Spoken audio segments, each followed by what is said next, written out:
നമസ്കാരം സുഹൃത്തുക്കളെ, എൻ്റെ പേര് അശ്വതി. വെൽക്കം ടു ഹർഷിതം എജ്യൂടെക്. LGS പരീക്ഷ പാലക്കാട് ജില്ലയിൽ എഴുതിയവരുടെ ശ്രദ്ധയ്ക്ക് സർട്ടിഫിക്കറ്റ് അപ്ലോഡ് ചെയ്യാൻ മെസ്സേജ് വന്നിട്ടുണ്ട്.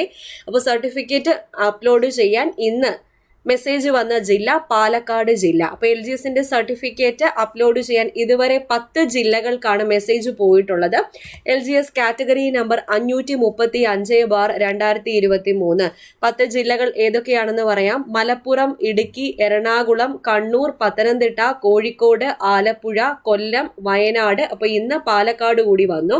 അപ്പോൾ പാലക്കാട് ജില്ലയിൽ LGS ഷോർട്ട് ലിസ്റ്റിൽ ഉൾപ്പെടാൻ സാധ്യതയുള്ള ഉദ്യോഗാർത്ഥികൾക്കാണ് സർട്ടിഫിക്കറ്റ് അപ്ലോഡ് ചെയ്യാൻ മെസ്സേജ് പോയിട്ടുള്ളത്. അപ്പോൾ നിങ്ങളുടെ മാർക്കൊക്കെ വെച്ചിട്ട് പ്രൊഫൈൽ ഒന്ന് ചെക്ക് ചെയ്തോളാം. മാർക്ക് കാൽക്കുലേറ്റ് ചെയ്ത് വെച്ചിട്ടുണ്ടല്ലോ. അപ്പോൾ നിങ്ങൾ എന്തായാലും പ്രൊഫൈൽ ചെക്ക് ചെയ്യുക. മെസ്സേജ് വന്നിട്ടുള്ളവർക്ക് കൺഗ്രാറ്റുലേഷൻസ്, നിങ്ങൾ ലിസ്റ്റിൽ ഉൾപ്പെടാനുള്ള സാധ്യത ഏറെയാണ്. ഓക്കെ, അപ്പോൾ ഈ ഒരു ഇൻഫർമേഷൻ എല്ലാവർക്കും ഒന്ന് ഷെയർ ചെയ്ത് കൊടുത്തിരിക്കുക. അപ്പോൾ സെലക്ഷൻ ഫോർ പാലക്കാട് LGS പരീക്ഷ എഴുതിയ എല്ലാ ഉദ്യോഗാർത്ഥികൾക്കും ഈ ഒരു ഇൻഫർമേഷൻ ഒന്ന് ഷെയർ ചെയ്ത് കൊടുത്തിരിക്കാം. ഓക്കെ, അപ്പോൾ അടുത്ത ക്ലാസ്സിൽ വീണ്ടും കാണാം.